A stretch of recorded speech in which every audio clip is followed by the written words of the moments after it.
जी, जय श्री कृष्णा जी और welcome to today's session. आज गीता ज्ञान का सेशन जो है वो हमारे भाई मार्कंडे जी अ, उस पे विस्तार से हमें बताएंगे कि यदि हो कृष्ण मिलन की चाह तो भक्ति ज्ञान और कर्म योग में से कौन सी चुने राह। ये बेस्ड है 12वें अध्याय के 7वें श्लोक से लग के 10वें श्लोक तक, एज पर महाराज जी के कहने के अनुसार ही हमने ये श्लोक चुने हैं। आगे ऐसे ही करते रहेंगे, उनकी कृपा से ही ये सारा कार्यक्रम चल रहा है और आप सबके सहयोग से। और लेकिन उससे हम पहले करेंगे गणेश वंदना और कृष्ण भजन, और फिर हम थोड़ा करेंगे जो पिछले हफ्ते बीच में ही रह गया था। एक ममता जी का क्वेश्चन था, ज्ञान क्या है, मीनिंग, और दूसरा मंजू जी का थोड़ा वो बोलने लगे थे लास्ट वीक, तो फिर वो भी बीच में ही रह गया था। तो वो करने के बाद आज का सेशन जो है वो शुरू करेंगे मार्कंडे जी बाद में। तो ममता जी आप अनम्यूट कर लीजिए प्लीज, और गणेश वंदना अपनी मधुर वाणी में सुना दीजिए। श्री राधे श्री राधे श्री राधे। वक्रतुंड महाकाय सूर्यकोटि समप्रभा निर्विघ्नं कुरु मे देव सर्वकार्येषु सर्वदा।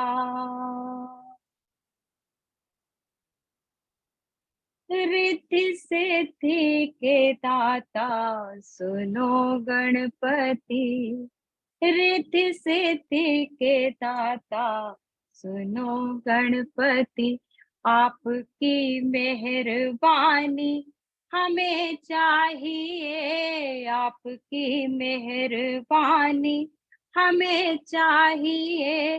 पहले सिमरण करूं गणपति आपका, पहले सिमरण करूं गणपति आपका, आपकी रहनुमाई सदा चाहिए, आपकी रहनुमाई सदा चाहिए। रिद्धि सिद्धि के दाता सुनो गणपति,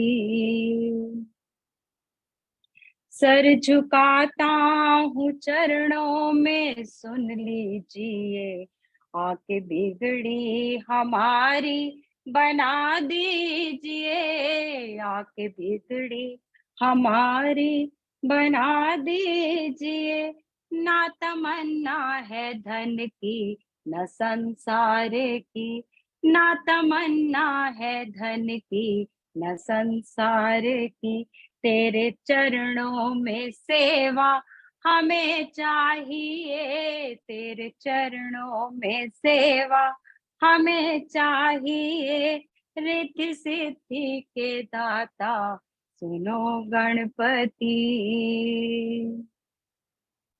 तेरी भक्ति का दिल में नशा चूर हो, मेरी आंखों में बाबा तेरा नूर हो, मेरी आंखों में बाबा तेरा नूर हो।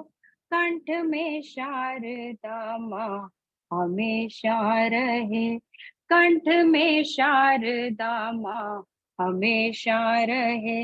रिद्धि सिद्धि का वर ही हमें चाहिए, रिद्धि सिद्धि का वर ही हमें चाहिए। रिद्धि सिद्धि के दाता सुनो गणपति, सारे देवों में गुणवान दाता हो तुम, सारे वेदों में ज्ञानों के ज्ञाता हो तुम, सारे वेदों में ज्ञानों के ज्ञाता हो तुम। सेवा सुमिरन भजन गीत गाते रहें, सेवा सुमिरन भजन गीत गाते रहें।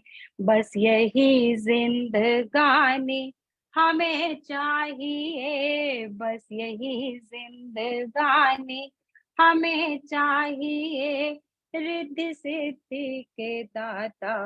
सुनो गणपति आपकी मेहरबानी, हमें चाहिए आपकी मेहरबानी, हमें चाहिए पहले सिमरन करूं गणपति आपका, पहले सिमरन करूं गणपति आपका। आपकी रहनुमाई सदा चाहिए, आपकी रहनुमाई सदा चाहिए, आपकी रहनुमाई सदा चाहिए। तो जी बहुत श्री ही सुंदर, राधे, श्री बहुत ही राधे, सुंदर। श्री राधे, हाँ जी, श्री इंदिरा जी अनम्यूट कर लीजिए। बहुत सुंदर, बहुत सुंदर। इसके बाद मेरी हिम्मत नहीं हो रही। कोई बात नहीं, तो कर चलिए, लीजिए, कोई बात नहीं। कर लीजिए हिम्मत। प्लीज। आप सबको बहुत जय अच्छा श्री गाते कृष्ण, हो। सबको जय श्री कृष्ण। सबकी ओर से जय श्री कृष्णा जी। आवाज आ रही है? आ रही है जी, बुलंद। बुलंद। देवकी नंदन, यशोदा नंदन, वासुदेव, मुरली मनोहर, योगी राज श्री कृष्ण जी की स्तुति जो मेरी बहन मंजू ने लिखी, वो आज थोड़ा सा प्रयत्न करूंगी उसको गुनगुनाने की। तो देवकी नंदन केशव माधव, यशोदा नंदन केशव माधव, देवकी नंदन केशव माधव, यशोदा नंदन केशव माधव, वासुदेव कृष्ण केशव माधव, मुरली मनोहर केशव माधव, वासुदेव कृष्ण केशव माधव, मुरली मनोहर केशव माधव, योगेश्वर तुम केशव माधव, योगेश्वर तुम केशव माधव, कर्मशील तुम केशव माधव, तपोशील तुम केशव माधव, तपोशील तुम केशव माधव, परम दयालु केशव माधव, देवकी नंदन केशव माधव, यशोदा नंदन केशव माधव, देवकी नंदन केशव माधव, यशोदा नंदन केशव माधव, मित्र धर्म के सबल प्रचारक, मित्र धर्म के सबल प्रचारक, दुखियों के तुम दुख निवारक, मित्र धर्म के सबल प्रचारक, दुखियों के तुम दुख निवारक, राष्ट्र धर्म के तुम संस्थापक, जन जन के है मन के नायक, त्रस्त धरा की त्राहि त्राहि सुन, त्रस्त धरा की त्राहि त्राहि सुन, कब आओगे कष्ट विनायक, त्रस्त धरा की त्राहि त्राहि सुन, कब आओगे कष्ट विनायक, अश्रुधार में डूबे धरणी, अश्रुधार में डूबे धरणी, अब तो आओ केशव माधव, अश्रुधार में डूबे धरणी, अब तो आओ केशव माधव, दर्शन दो अब केशव माधव, दर्शन दो अब केशव माधव, वचन निभाओ केशव, वचन निभाओ केशव माधव, वचन निभाओ केशव माधव। जय श्री कृष्ण। जय श्री कृष्णा जी, जय श्री कृष्णा। बहुत ही एक्सेलेंट हुआ। नाइस बहुत रीडिंग बहुत मंजू जी, बहुत अच्छा लिखा आपने, बहुत शब्द बहुत अच्छे बहुत अच्छा लिखा powerful और words. बोला भी बहुत अच्छा। वेरी अरे नाइस। कहाँ इतना ऊंचा से शुरू कर लिया, गायक नहीं हूँ ना। नहीं, फिर भी बहुत अच्छा किया आपने। Words इतने सर powerful जितने, हैं। हाँ यही मैं कहने लगी थी, भाव जितने प्रधान powerful होना चाहिए। words थे हाँ, और उतने भाव से गाया भी गया। बात तो ये है। Thank you. Very nice. Manju ji unmute कर लीजिए।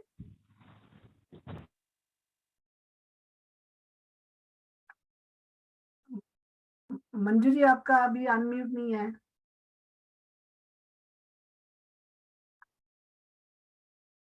उनको पिछली बार भी यही प्रॉब्लम हुई थी। चलो, जितनी देर वो फिर अनम्यूट कर रही हैं उतनी देर हम ममता जी का क्वेश्चन लेते हैं। पिछले क्वेश्चन, हाँ ममता जी आप बोलिए। हाँ, हो गया। एक सेकंड, मेरा ख्याल है अनम्यूट हो गया लेकिन वीडियो बंद चला गया। कोई बात नहीं, हाँ, ये बोलिए भजन आप। मैंने कोविड के टाइम पे लिखा था, जब कोविड की फर्स्ट वेव आई थी तो मैंने ये लिखा था उस समय, तो कि अब तो आके भगवान सबकी इस पर धरनी की धरती की रक्षा करो, जी। तो तब ये लिखा गया था भजन।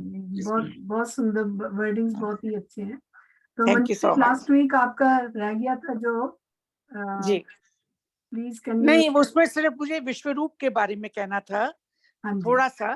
कहिए। ऋग्वेद के अंदर पुरुष सूक्त है 10वें मंडल के अंदर, जिसमें जिस विचार को लेकर के ये गीता में ये विषय दिया गया है, वहां पे मंत्र आता है सहस्त्र शीर्षा सहस्त्राक्षा, परमात्मा की जो विश्वरूप दिखाया गया है।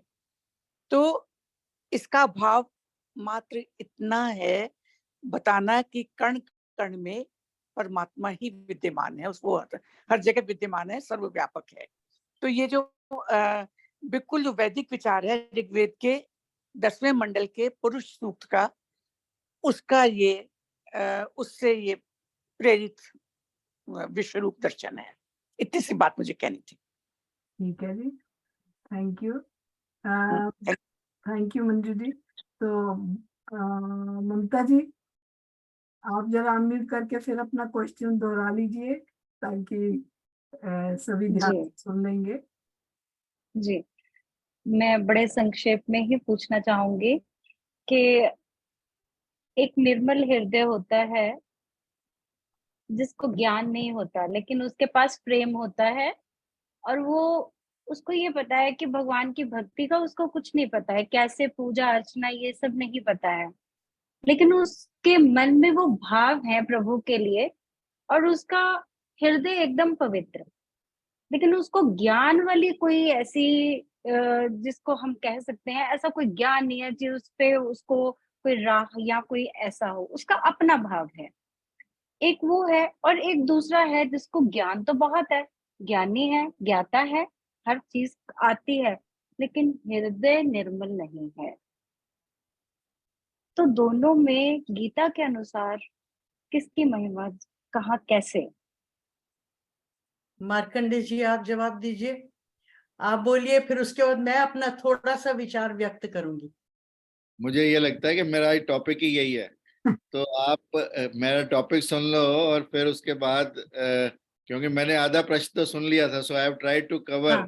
बुद्धि और भाव को मैंने कवर करने की आज बड़ी कोशिश की है और करूंगा भी, और उसके बाद फिर अपन चर्चा कर लेंगे। ठीक है। अगर फिर भी कुछ रह गया आफ्टर दिस टॉक तो Mamta ji is free to ask any question, and of course मेरी जो जो कुछ भी मैं बोलूंगा that will be strengthened by Indira ji, whatever अरे शी। नहीं, मैं बोलूंगी आप करना। मैं भी थोड़ा सा विचार अपना दूंगी। ये अच्छा है ना, हम सब जने अपना कुछ योगदान दें तो उससे पता लगता है कि कौन कैसे उसको किस भाव में ले रहा है। Absolutely. हाँ The जी, तो question which उसी के Mamta ji ऊपर has मैं raised थोड़ा today कहूंगी। is a very valid question, and I think किसी को भी जवाब देने की जरूरत नहीं है, आज के ये श्लोक खुद ही जवाब देंगे इस सारी बात का। हाँ। और गुरुजी ने 7, 8, 9, 10 कहा था, मैंने थोड़ी सी धृष्टता की है, एक 6 नंबर को लिया, साथ में 11 को लिया, उससे क्योंकि ज्यादा जो मैंने दृष्टता की है।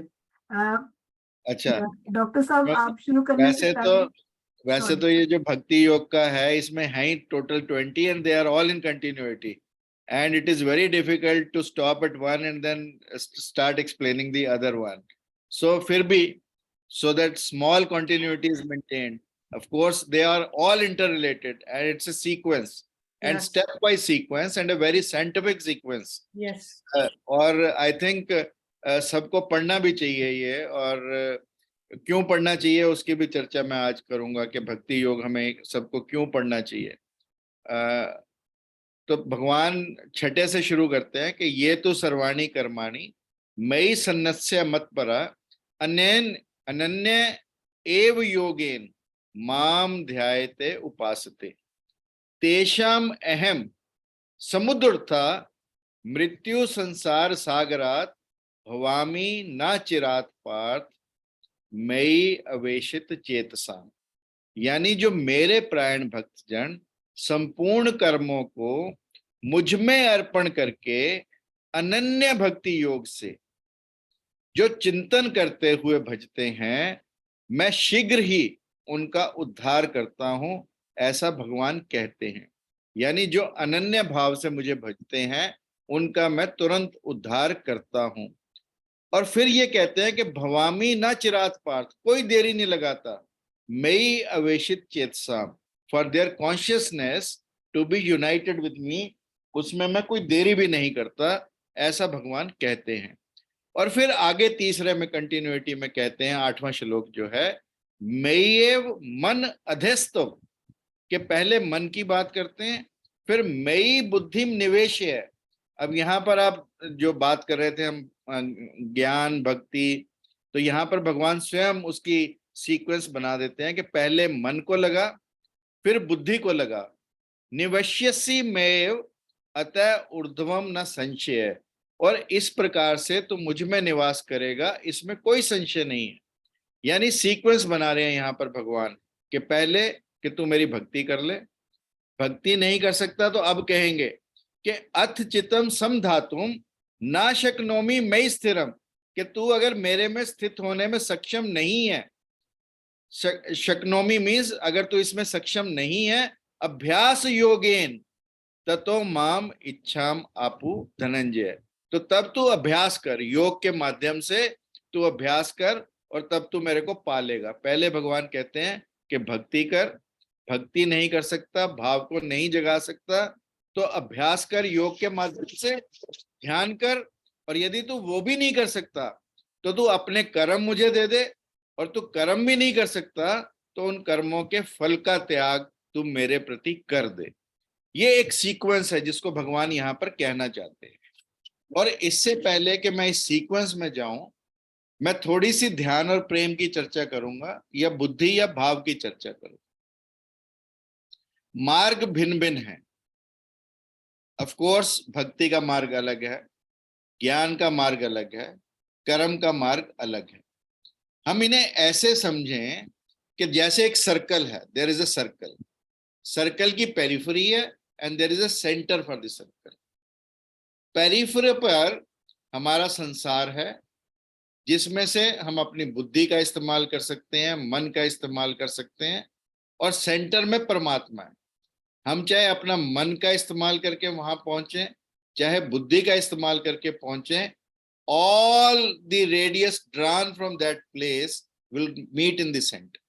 Ultimately aim परमात्मा है, और परमात्मा सबको मिलेगा. मार्ग सबके अलग अलग हो सकते हैं, जितने मार्ग डिस्क्राइब्ड हैं उनसे भी अलग मार्ग हो सकते हैं, क्योंकि मार्ग को चुनने के लिए जो हमने जहां पर आज तक भूल की, वो सबसे इंपॉर्टेंट जो चीज है, दैट इज सेल्फ इवैल्यूएशन, कि मेरे अंदर क्या है. Unless and until we evaluate the self, it is very difficult to choose कि हम किस मार्ग को अडॉप्ट करें. और मैं इसकी भी चर्चा करूंगा कि हम अपना सेल्फ इवैल्यूएशन कैसे करें और किसके लिए कौन सा मार्ग सूटेड है.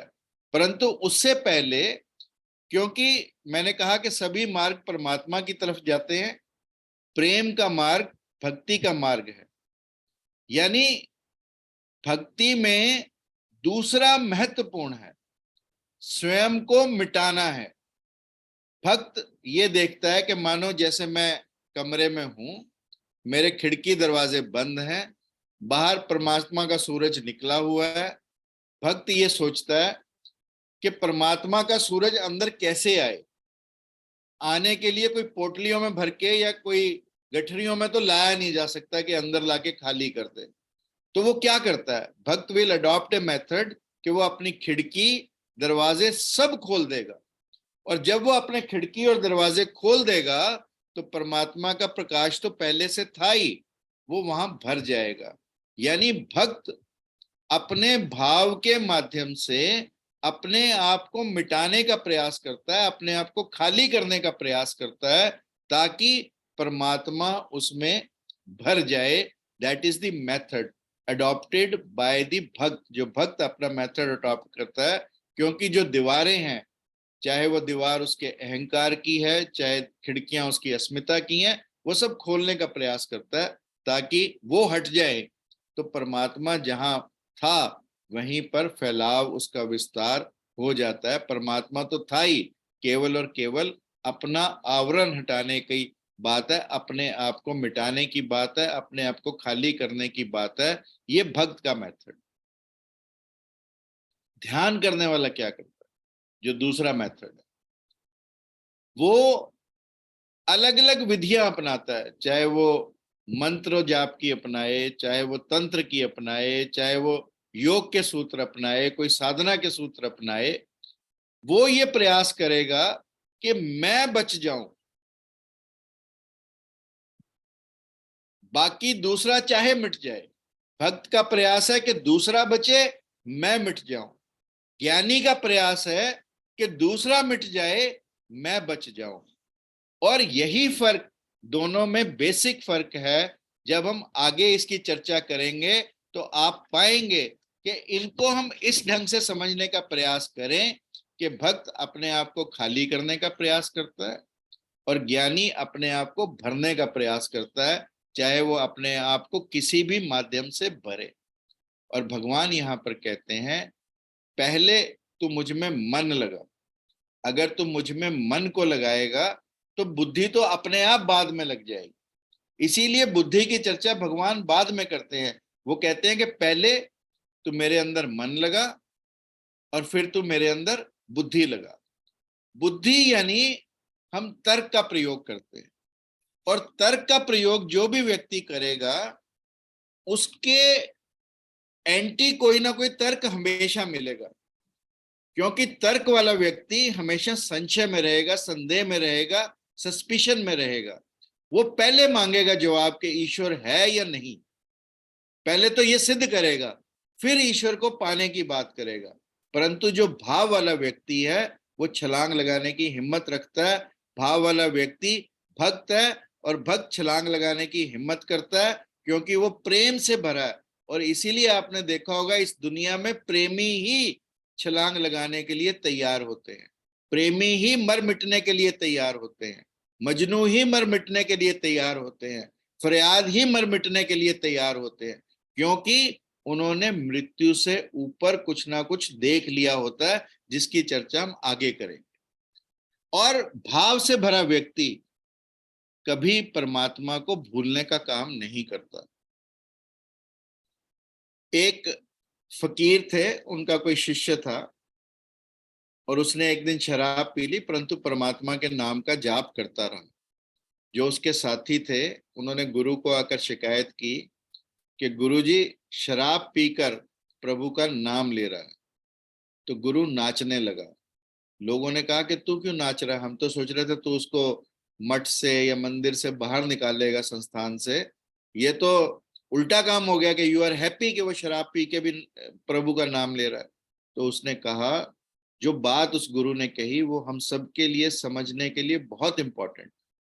गुरु ने कहा कि हम तो होश में रहकर भी कभी कभी परमात्मा का नाम लेना भूल जाते हैं, परंतु ये उसकी व्यक्ति की महानता है कि शराब पीकर भी वो भगवान के नाम को भूला नहीं, परमात्मा के नाम को भूला नहीं। इसलिए मैं उसका स्वागत करता हूं, उसे बुलाओ, मैं उसे माला पहना।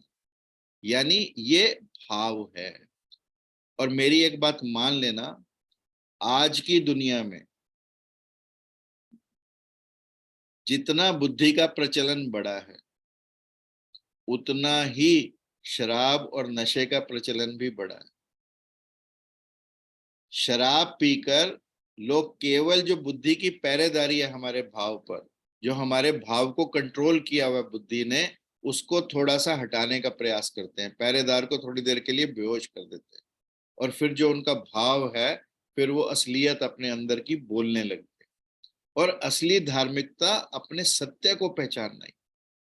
और लोग आज अपनी बुद्धि का प्रयोग करते हुए ना तो खुलकर हंस पाते हैं। आप बताओ मेरे को, कहीं भी कोई खुलकर हंसने लगेगा तो लोग उसे रोक देंगे। कोई भी खुलकर रोने लगेगा तो लोग खुलकर रोने नहीं देते।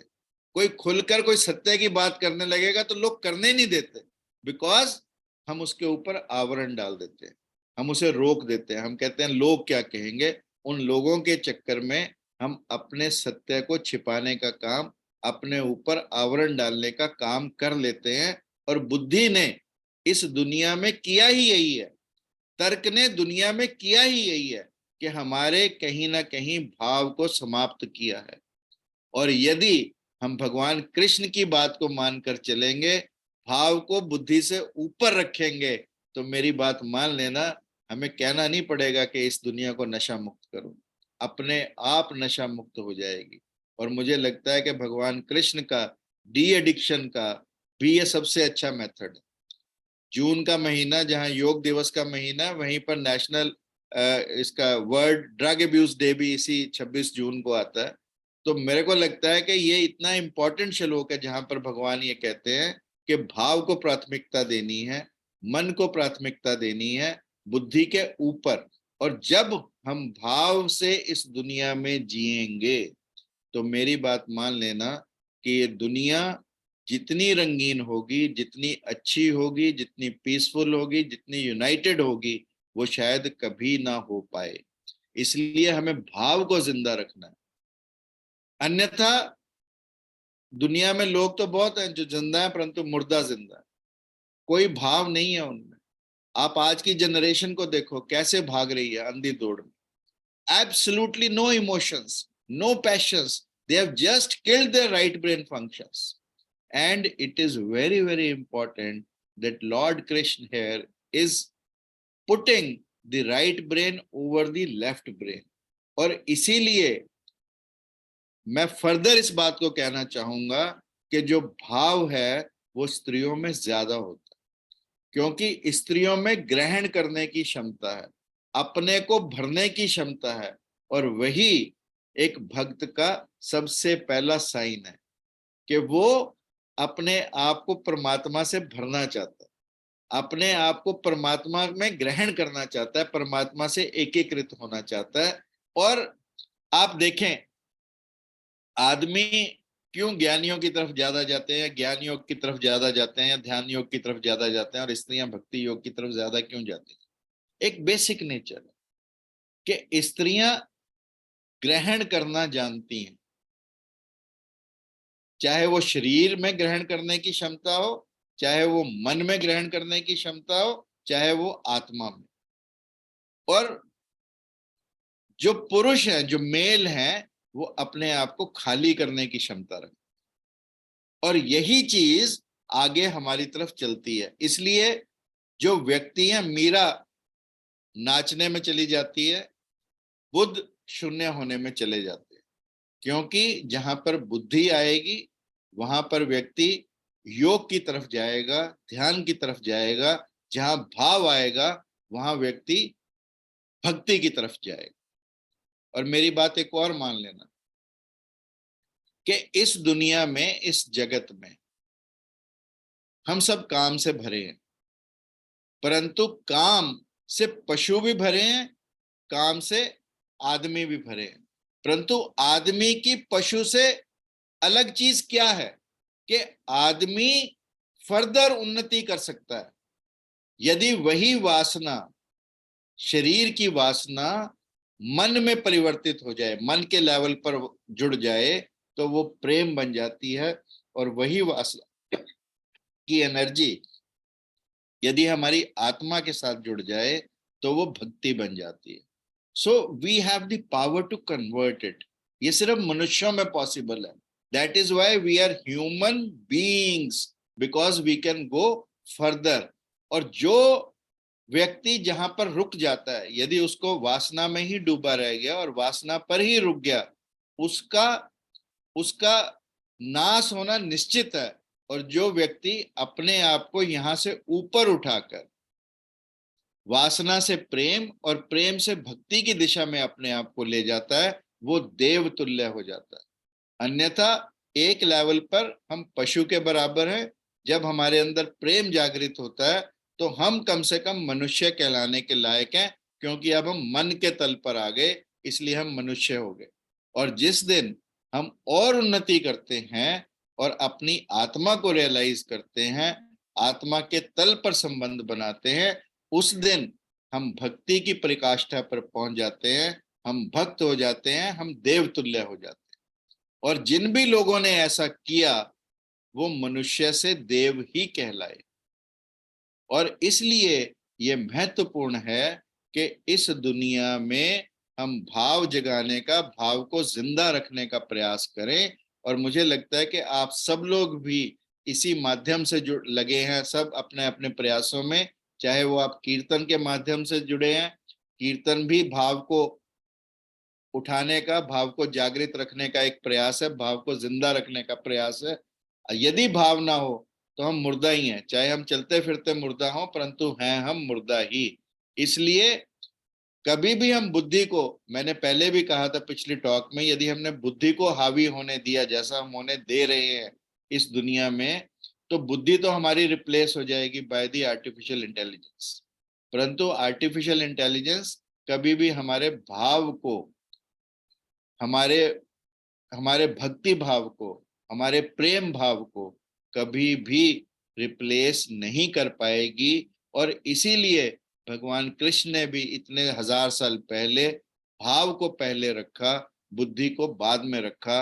और हम भी जो अब ये जमाना हमारा चलता आ रहा है जिसमें हम बुद्धि को प्राथमिकता दे रहे हैं, हमें कहीं ना कहीं सोचना होगा कि आईक्यू को हम ईक्यू से कैसे रिप्लेस करें, इंटेलिजेंट क्वोशेंट को हम इमोशनल क्वोशेंट से कैसे रिप्लेस करें, इस बात को भी हमें सोचना होगा।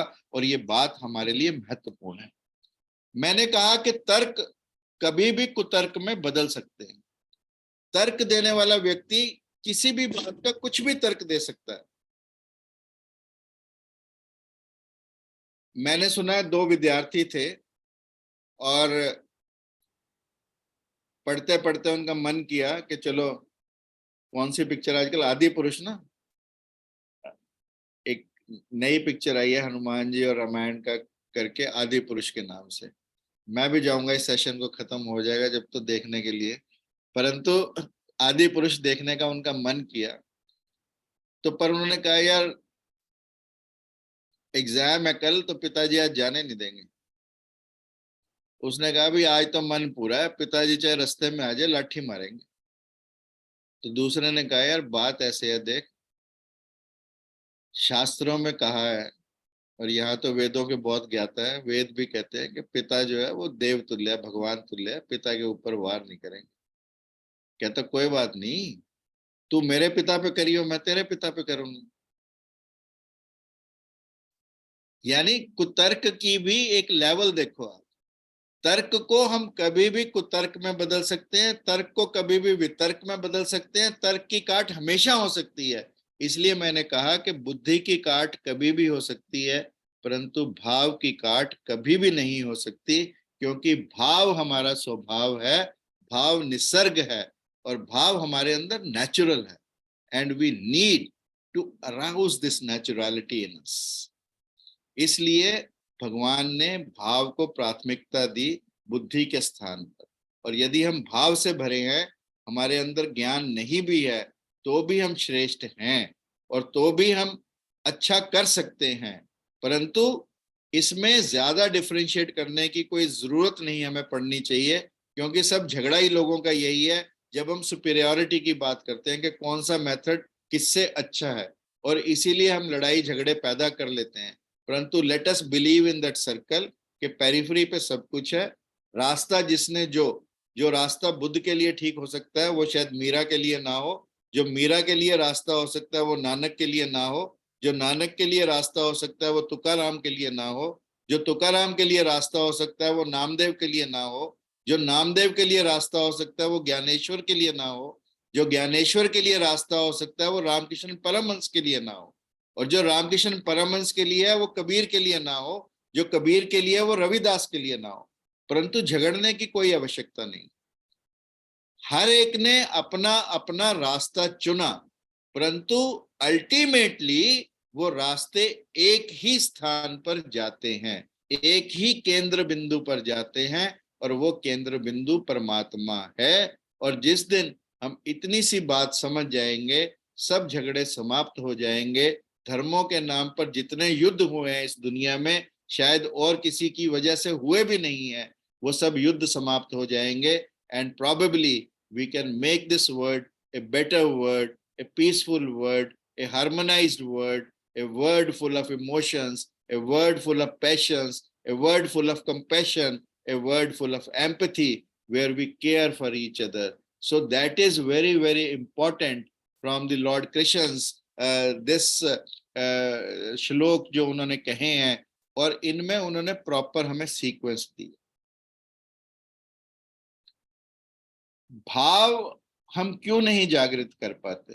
क्योंकि जो हमारा अहंकार है, भगवान कहते हैं कि यदि तू भक्ति से ना पाए तो तू ज्ञान से पाले, ध्यान से पाले, योग के अभ्यास से पाले, और यदि तू वो भी ना कर पाए तो कर्म से पाले, कर्म योग से पाले, मुझे समर्पित कर दे सारे कर्म और तू कर ले।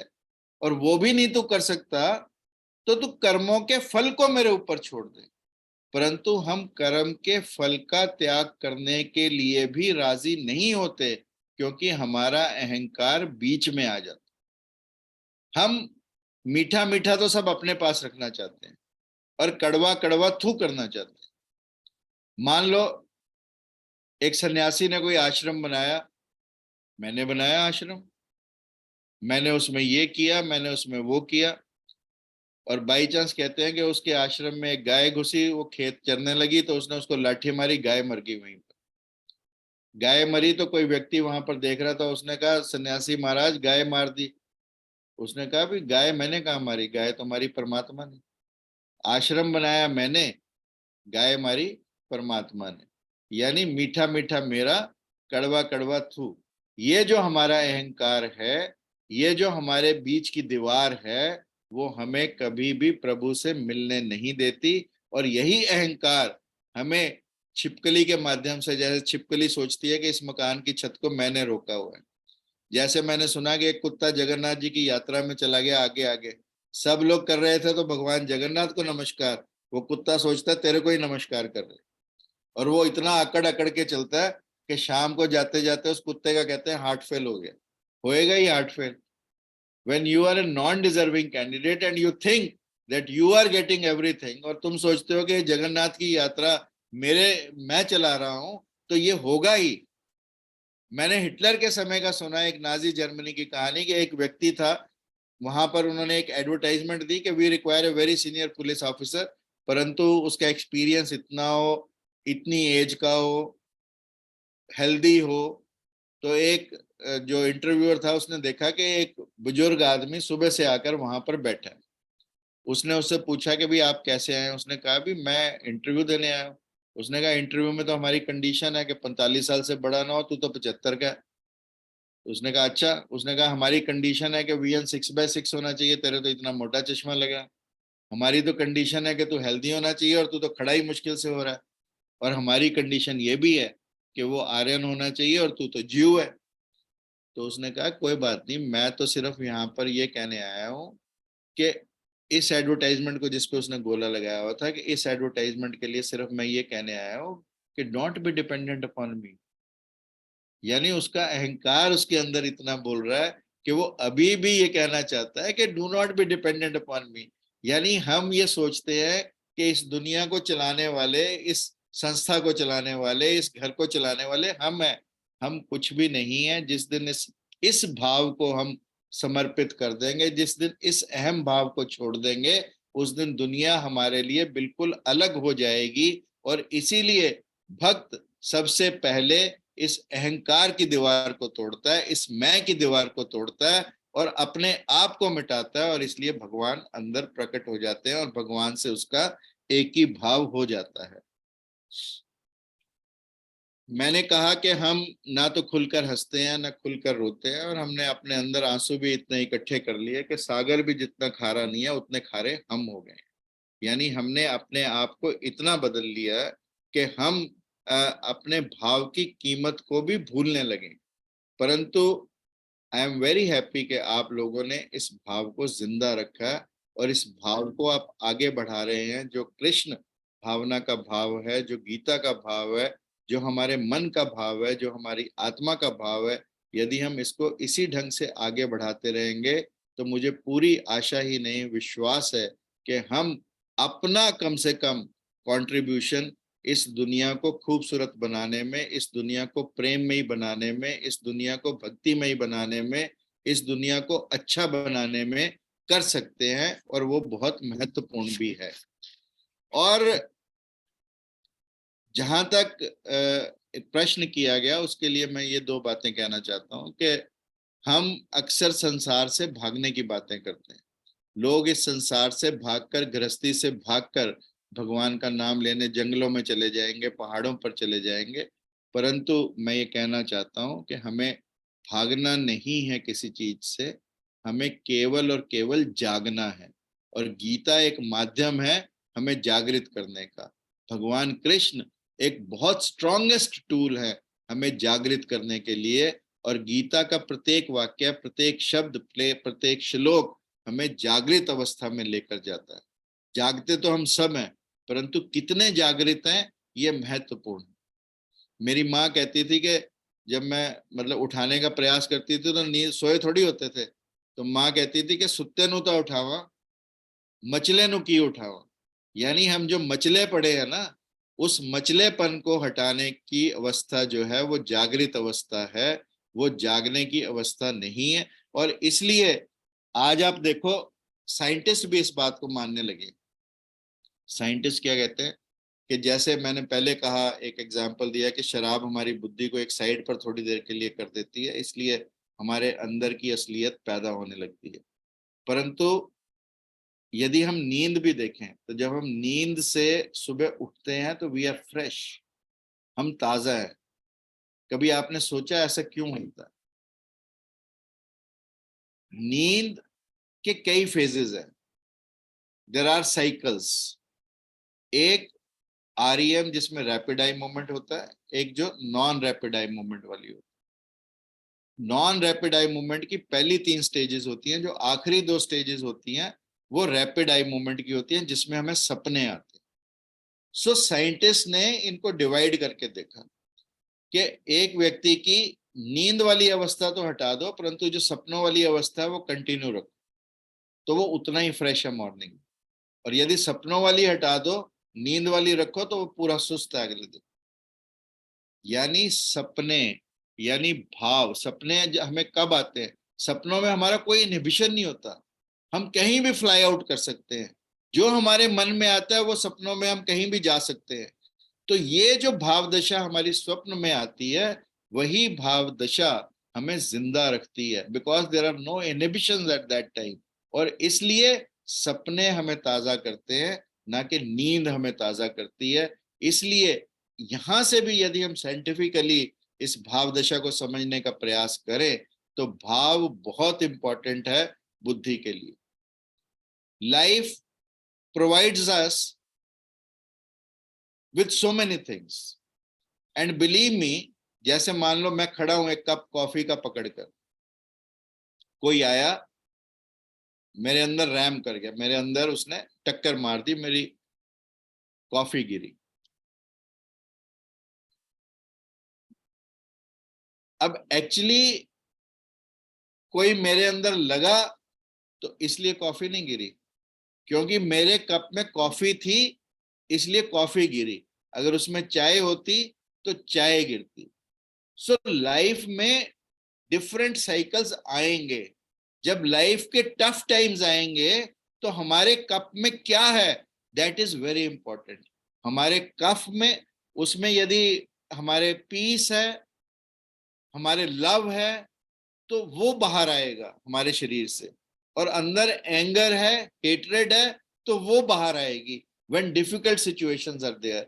इसलिए हमें अपने कप को पॉजिटिविटी से भरना है, पॉजिटिव भाव से पढ़ना है, पॉजिटिव इमोशन से भरना है, ताकि जब लाइफ का मुश्किल मोमेंट आए, लाइफ का डिफिकल्ट मोमेंट आए, तो हमारे कप में से वही निकले जो हमारे अंदर है। इसलिए it is so very important कि हम अपने कप को उससे भरें। और भगवान कृष्ण यही कहने का प्रयास कर रहे हैं कि जब जिंदगी हमें हिलाए, जब जिंदगी हमारी उथल पुथल में हो, जब जिंदगी में उतार चढ़ाव आए, तो हमारे भीतर की जो क्रांति है, जो हमारे भीतर का जो सब कुछ है, वो बदलना चाहिए। ना कि हम अपनी परिस्थितियां बदलते रहें। भागने से कुछ नहीं होगा, परिस्थितियां बदलने से कुछ नहीं होगा, मनोस्थिति को बदलने से सब कुछ होगा। और ये महत्वपूर्ण। और यदि हम मनोस्थिति और परिस्थिति की बात करें, तो मेरा ये मानना है कि गीता हमारे मन की स्थिति को बदलने का बहुत ही मजबूत यंत्र है। अब ये हमें देखना है कि हम इस यंत्र से उपद्रव करते हैं या इस यंत्र से सुर निकालते हैं। मैंने सुना किसी घर में एक पुराना किसी दादे परदादे का कोई वाद्य पड़ा था, मान लो सितार पड़ी थी, बच्चों को बजानी नहीं आती थी, उन्हें लगता था फजूल में जगह घेर के खड़ी है, उन्होंने बाहर फेंक दी।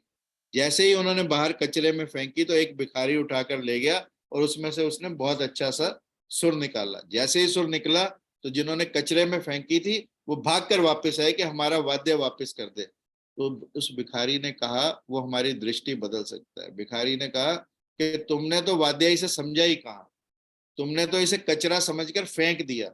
वाद्य तो इसे मैंने बनाया क्योंकि मैं संगीत को जानता हूं। तो ये जगत जो है ये ऐसा ही हमें दिखाई देता है। इस जगत में से सुर निकालना हमारा काम है, इस जगत को उपद्रव समझना भी हमारा काम है। ये अब हमारे ऊपर डिपेंड करता है कि हम कितना इसे कसें, कितना अच्छा सुर निकालें, कितना अच्छा, या इसे हम उपद्रव समझें। ये बहुत महत्वपूर्ण है।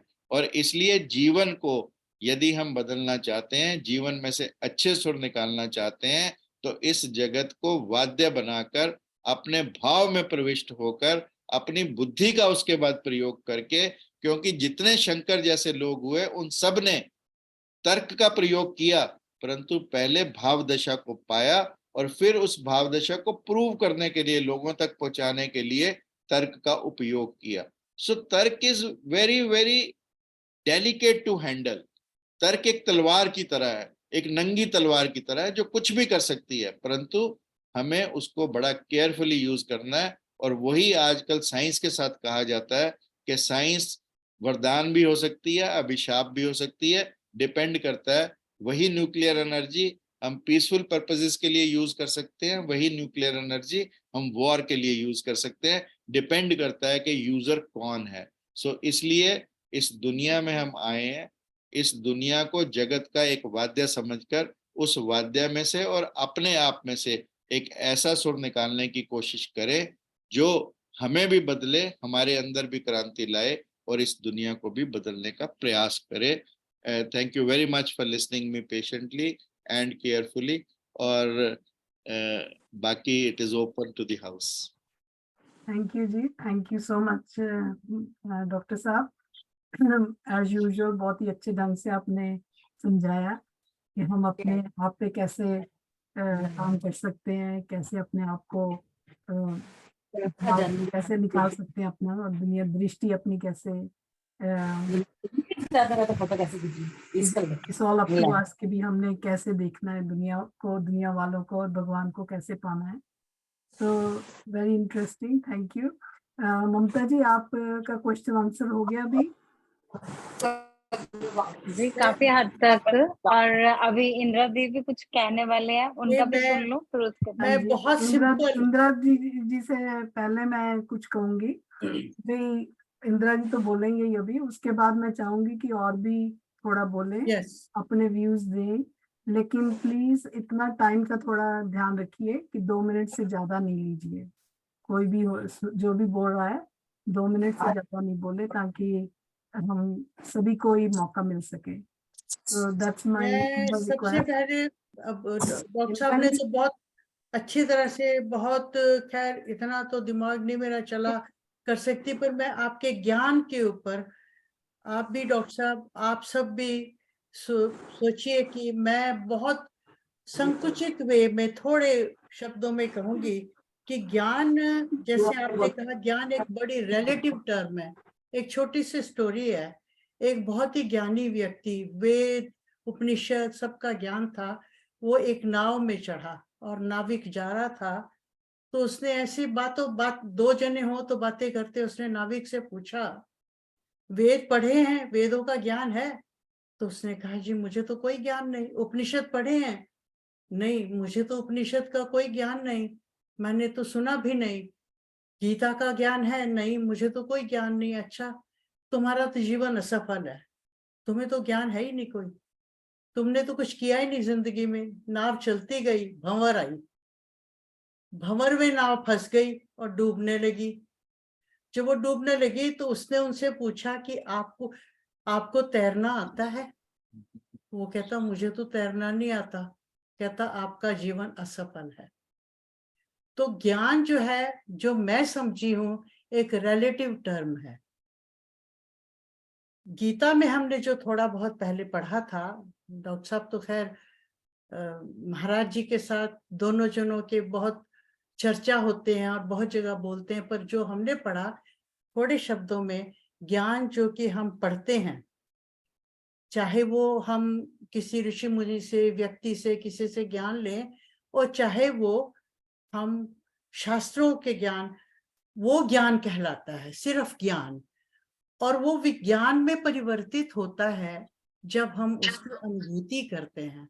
एक साधक जब उसकी अनुभूति करता है, तब वो ज्ञान विज्ञान में परिवर्तित होता है। मेरा ज्ञान के बारे में ममता जी सिर्फ इतनी सी नॉलेज है जो मैंने बताई, और आज का जो विषय था उसके बारे में थोड़ा सा, 1 मिनट इंदु जी, 1 मिनट या 1.5 मिनट से ज्यादा नहीं बोलूंगी। बात नहीं। जैसे अभी आज का था, आज का जो अध्याय है वो भक्ति योग है। भक्ति योग का 12वां अध्याय है। बहुत संक्षेप में 11वें में हमने भगवत प्राप्ति के 3 पड़ाव और 5 साधनों की चर्चा की, उसके बारे में हमने सुना और पढ़ा। अब इस अध्याय में अर्जुन तो बहुत जिज्ञासु थे, वो श्री कृष्ण से पूछते हैं इस अध्याय में कि क्योंकि जब हम 7, 8, 9, 10 करेंगे, वो तो बहुत संक्षेप में बोलूंगी, पर उसकी भूमिका जरूर होनी चाहिए। तो वो अर्जुन से पूछते हैं कि जो भक्त व्यक्त रूप का ध्यान करके आपकी उपासना करते हैं वो, और जो भक्त आपके अव्यक्त रूप का ध्यान करके उपासना करते हैं, उनमें से कौन सा श्रेष्ठ है? तो अव्यक्त का मतलब है अव्यक्त, निराकार, निर्गुण, ये सब एक ही हैं, यानी कि अमूर्त। और व्यक्त, साकार, सगुण, ये एक है, यानी मूर्त। इस प्रकार इस अध्याय में सगुण और निर्गुण उपासना पर प्रश्न उठाया गया है। ये जानना हमारे लिए आवश्यक था, इसलिए मैंने थोड़ा सा ये बताया। अब 7वें, 8वें, 9वें और 10वें में, जैसे 12वें अध्याय में भक्ति योग के संपूर्ण अध्यायों का सार दिया गया है, गीता एक ये बहुत सुंदर है। यदि कृष्ण मिलन की चाह तो भक्ति, ज्ञान और कर्मयोग में से कौन सी चुने राह? नाउ गीता एक समन्वयात्मक यानी कलेक्टिव ग्रंथ है। इसमें कर्मयोग, भक्ति योग और ज्ञान योग तीनों ही एक दूसरे के पूरक हैं। एक के बिना दूसरा अधूरा है। अगर किसी ने कर्म करना है, उसको ज्ञान नहीं है उसका कि उसने क्या कर्म करना है और कैसे करना है, तो वो बेकार है। और अगर उसके बाद आती भक्ति, भक्ति के लिए कर्म बहुत आवश्यक है। इसलिए ये तीनों जो हैं एक दूसरे से कलेक्टिव हैं, जुड़े हुए हैं, इनको आप अलग नहीं कर सकते। अब श्री कृष्ण जो हैं योगीराज, आपने सब सुना, वो उपासना में उपदेशक, वासुदेव श्री कृष्ण एक बहुत बड़े पॉलिटिशियन भी। उन्होंने किसी मार्ग का विरोध नहीं किया। वो कहते भक्त जिस मार्ग से उनकी उपासना करे उन्हें पा सकता है, परंतु उपासना एक निष्ठ और एकाग्र चित्त होनी चाहिए। अब इन श्लोकों में भक्ति के 4 जो श्लोक हैं, जो महाराज जी ने हमारे सामने रखे, इन श्लोकों में भक्ति के भिन्न भिन्न मार्गों की चर्चा है। जैसे पहले 3 पड़ाव, 4 साधन आए हैं। सबसे पहले वे कहते हैं, सबसे पहले श्लोक में 7वें श्लोक में आता है, मई आवेशित चेतसाम, मुझ में ही चित्त डालने वालों का मैं उद्धार करता हूं, मुझ में ही चित्त डालो।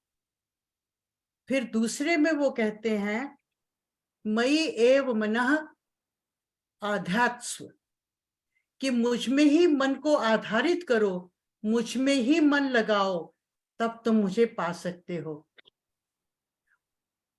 और फिर उसके अगर फिर भी तुम्हारा उसमें चित्त ना लगे और उसमें तुम लगाने में असमर्थ हो, तो निराश मत हो। अभ्यास योगेन माम इच्छाप्तुम, अभ्यास योग द्वारा तुम मुझ तक पहुंचने का प्रयत्न करो। और अभ्यास के लिए तो वैसे ही बहुत कहा गया, करत करत अभ्यास जड़मति होए सुजान। अभ्यास हर चीज के लिए बहुत जरूरी होता है।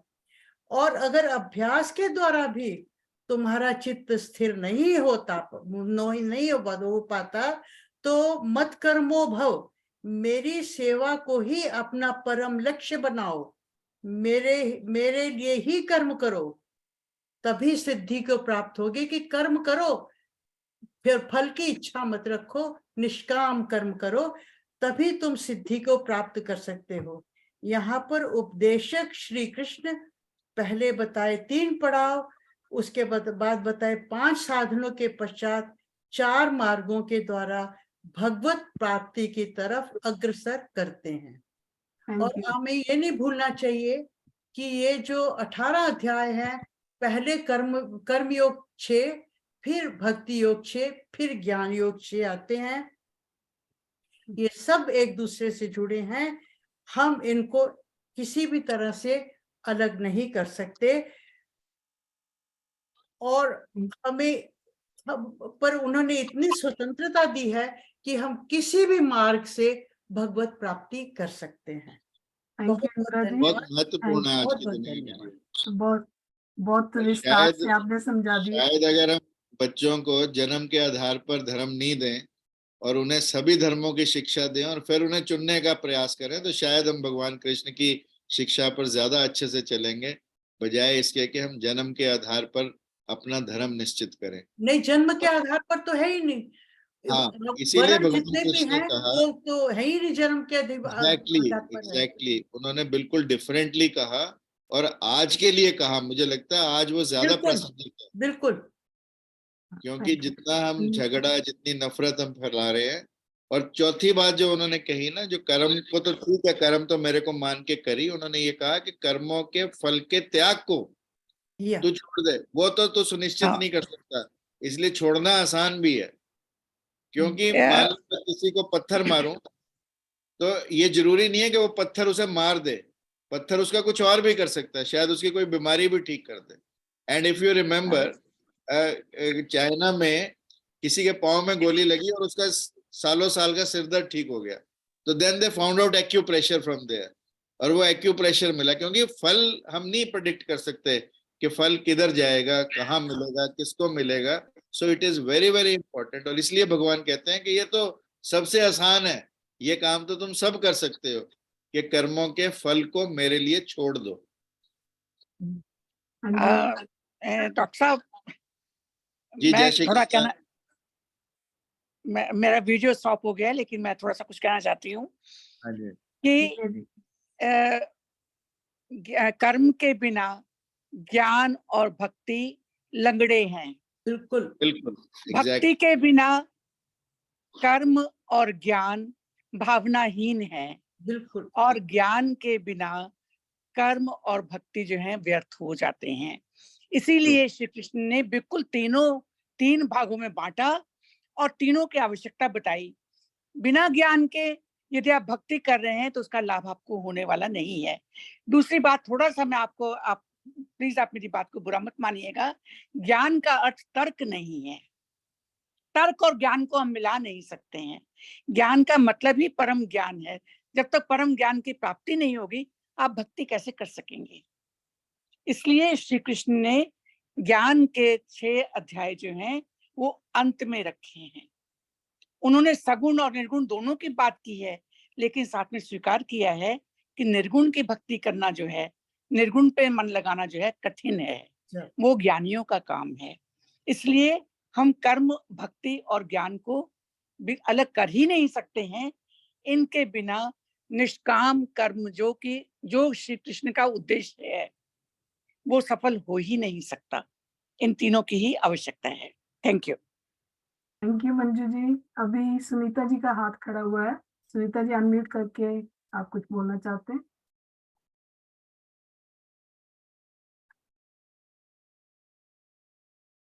She probably left after raising her hand. She's raised the hand, but Quite some time. हाँ, and बिल्कुल। probably- मनोरमा जी चाहती हैं कुछ मनोरमा जी आप कुछ बोलिए। हाँ जी, सबको जय श्री कृष्णा। जय श्री कृष्ण। तो 3 चीजें आप डॉक्टर साहब ने और इंदु दीदी ने जो आज के विषय में बताई हैं, तो मेरा मतलब मानना है कि इन तीनों चीजों के लिए जब जैसे आप लोगों को हम सुन रहे हैं, तो सबसे पहले तो हमें श्रद्धा आपके प्रति, फिर प्रेम, तभी हम उस चीज को अपनाएंगे, तभी हमें ज्ञान मिलेगा। अब जैसे आज आप लोगों ने जितना किया, तो जब हमारी श्रद्धा आपके प्रति है तभी हमने उसको सुना, और उससे जो है ना हमारे विचारों में परिवर्तन, जो भी समाज में जो है, तो ये 3 चीजें जो है ना, मैं तो ये सोचती हूँ, अगर आप लोग इससे सहमत हो, कि जब हम आपके प्रति या किसी के प्रति श्रद्धा होगी तभी हम उसका सुनेंगे और उसी का आचरण करेंगे। एक बार का, जैसे एक बार इंदिरा दीदी ने कुछ कहा था, तो ऐसा लगा जैसे कि मंदिर में हम बैठ के सुन रहे हैं। तो उस चीज का जो है ना, तभी श्रद्धा, प्रेम और विश्वास, फिर हम उन चीजों पे अमल वो करते हैं। बस मेरा यही कहना था। आप लोग ने बहुत अच्छी तरह से उस चीज को समझाया। Thank you. थैंक यू जी। हाँ जी, किरण जी आप कुछ अनम्यूट करके बोलना चाहेंगे?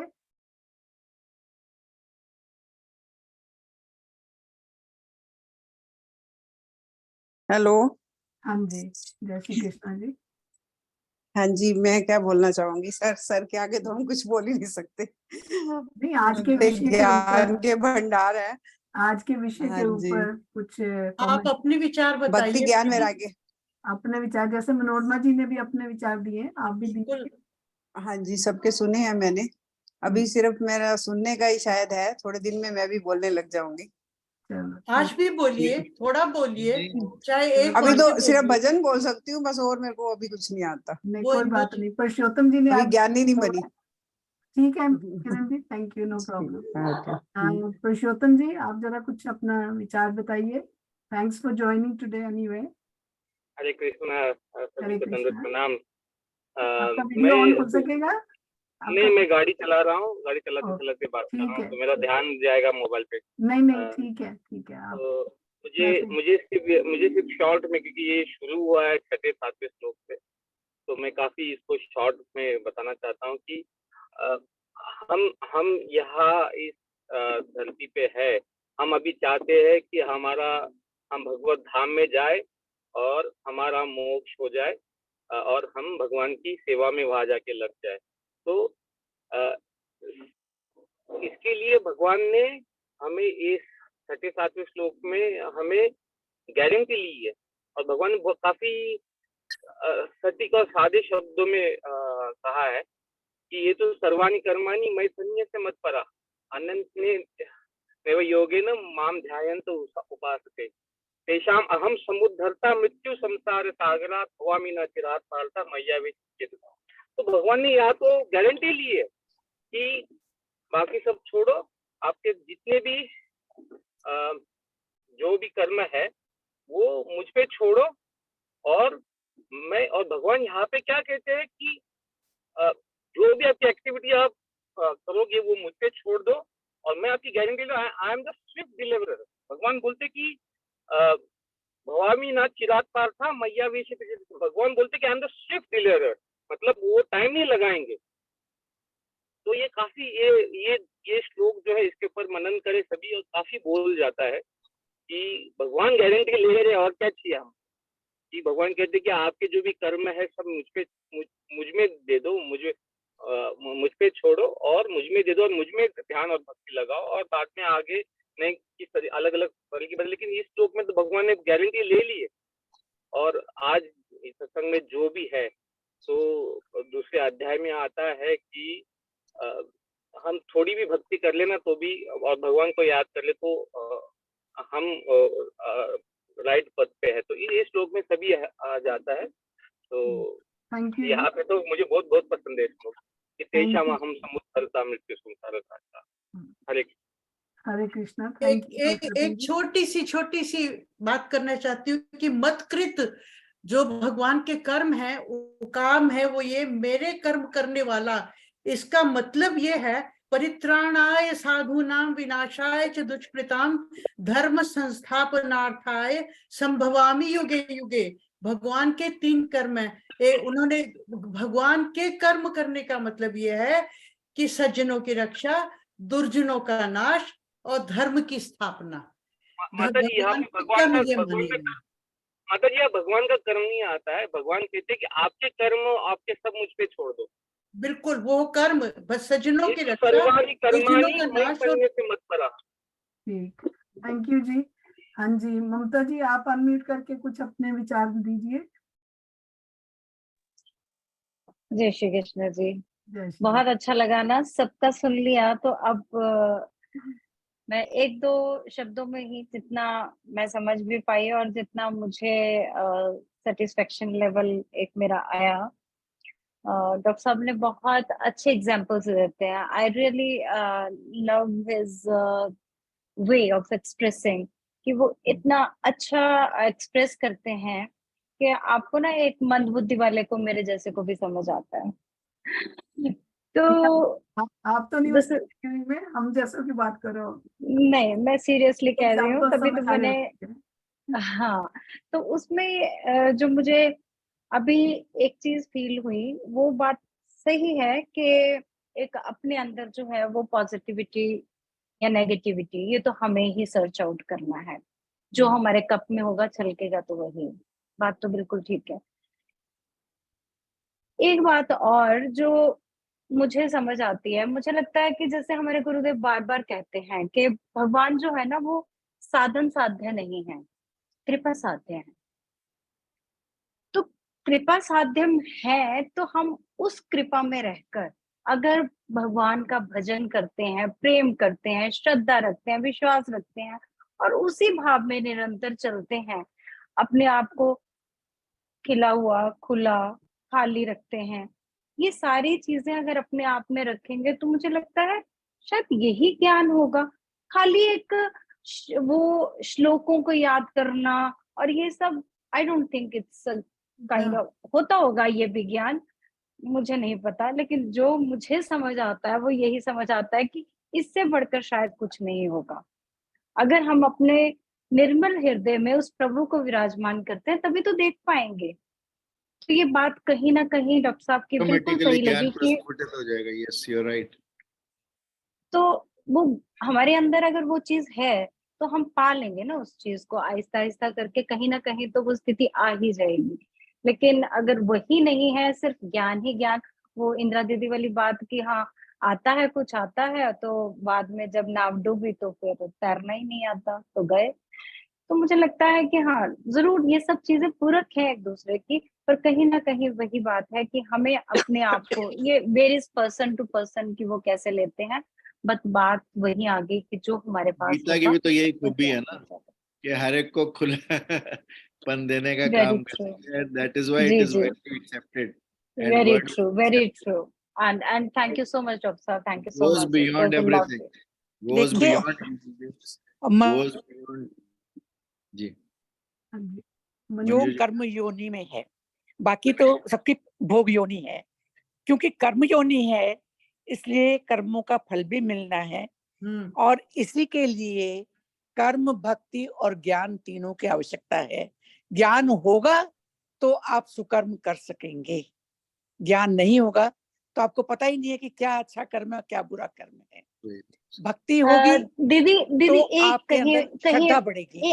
एक सेकंड अगर मैं ये कहूँ कि ज्ञान से पहले आपके अंदर प्रेम भावना होगी तो कहीं आप उस आगे की राह पर चल पाएंगे. Is it true? आपको जब ज्ञान होगा तभी तो लगेगा तो किससे प्रेम करना ममता है. जी आपने कहा ना, और अभी मनोरमा जी ने कहा श्रद्धा की बात. हमारी प्रॉब्लम क्या है कि हम ना तो पूरी श्रद्धा रखते हैं ना पूरी अश्रद्धा रखते हैं. अगर पूरी अश्रद्धा भी रख लें तो वो अंत में श्रद्धा में ही आएगी, है ना. आस्तिक शायद वो आस्तिक ना हो पाए, अगर पूरा नास्तिक हो जाएगा तो वो आस्तिक जरूर बनेगा. यानी जो आप बात कर रहे हो ना, I fully agree with you कि हम अपूर्ण हैं.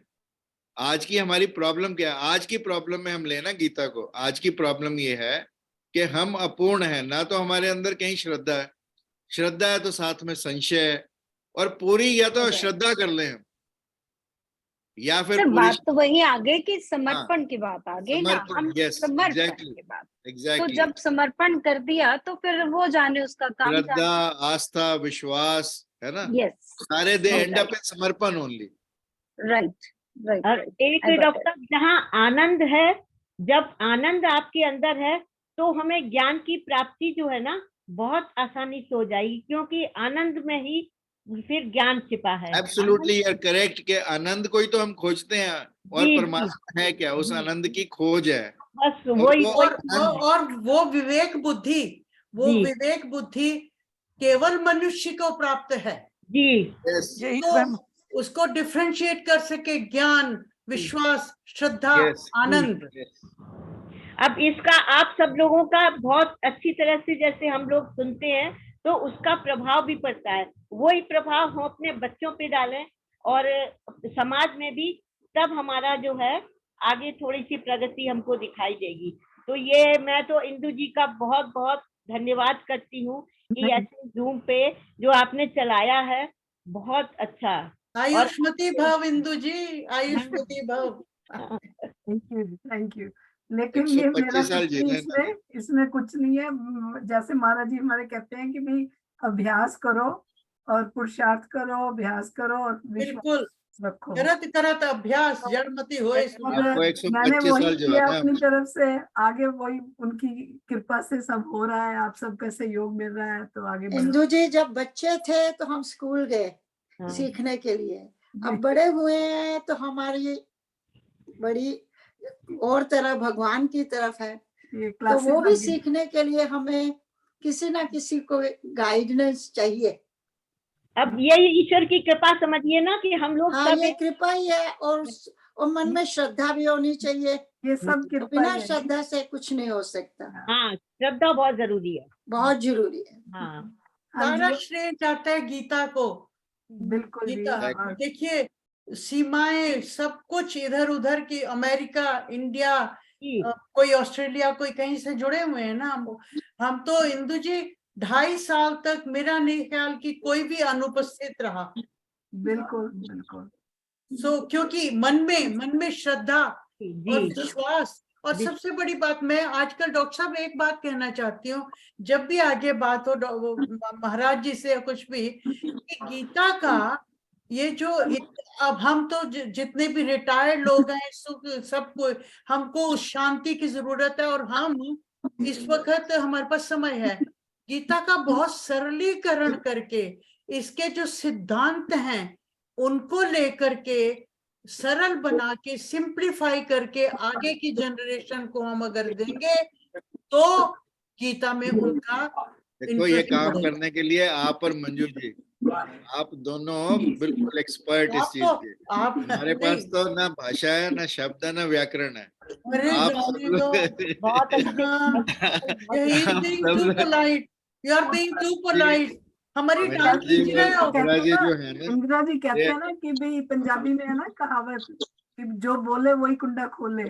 हाँ हम तो खोलने को तैयार हैं। बात सुनिए, भगवान ने इस उम्र तक, अब हम तो जिंदगी के मैं आखिरी मैं पड़ाव पर इतना बैठे जरूर हुए कह हैं। सकता हूँ कि आप दोनों लिखो, मैं गुरुजी से उसको पॉलिश करा दूंगा।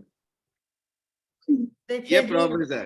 बात सुनिए, That's very मैं good. आपको बिल्कुल सच्ची बात बताऊं, आज मेरे मन में आया, जीवन के अंतिम पड़ाव पे हैं हम, 80 पर पहुंच गए हैं, मगर ये एक अगली, लगता है नहीं अगला अध्याय कर लें तब जाएं, नहीं अगला अध्याय कर लें तब जाएं, मतलब एक ना गीता एक नशा बन गया है मेरे लिए तो। बहुत बढ़िया, बहुत बढ़िया। हाँ जी, और किसी ने कुछ बोलना है जी? नंसी जी, आप कुछ बोलना चाहोगे? जय श्री कृष्णा। जय श्री कृष्ण जी। जी, अभी तो मैं सिर्फ ज्ञान ले रही हूँ आप सब। जो थोड़ा सा लिया, थोड़ा सा बोल दीजिए।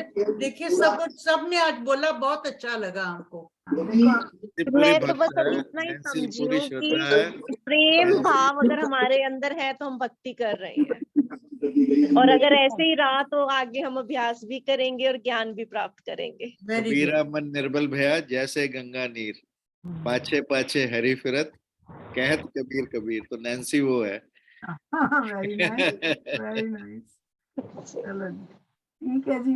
नहीं तो बिल्कुल ठीक है। जिन खो जातिन पाइया गहरे पानी पैठ।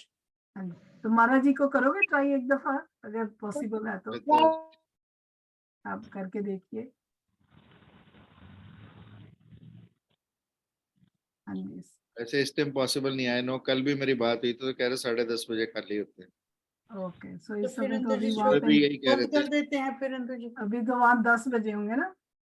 हाँ जी, 10 बजे 5 मिनट है अभी। मैं बस एक बार ट्राई कर लेता हूँ अभी अगर। ठीक है।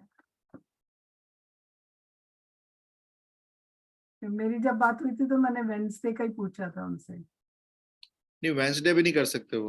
ओके, लेकिन मुझे कह दिया था उस समय कर लूंगा। वो उन्होंने सोचा होगा ना हम लेट करेंगे या तो। जी जी। इंदु जी, मेरा ख्याल है कि दूसरा जो वो लेना है थीम, वो 12 से ही लेना है कि अगले अध्याय पर चले जाना है? महाराज जी से पूछ के करेंगे जी। हाँ, उनसे पूछ के कीजिए, 12 को फिर समाप्ति करेंगे ना। नहीं, उन्हीं से पूछेंगे, जैसे वो कहेंगे हाँ। वैसे ही करेंगे। सुनीता जी, आप कुछ बोलना चाहती हैं? मंच पे ही हैं जी, अभी मंच पे चल रहा है 10:30 बजे तक। कोई नहीं, मेरा ख्याल सुनीता जी से कुछ सुन लेते हैं, उसके बाद फिर बंद करते हैं मीटिंग। ठीक है जी। सुनीता जी, आप कुछ बोलना चाहेंगे? बोलिए।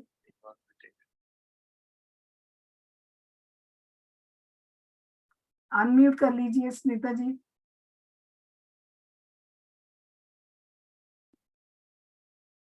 हाँ जी, अभी बोलिए।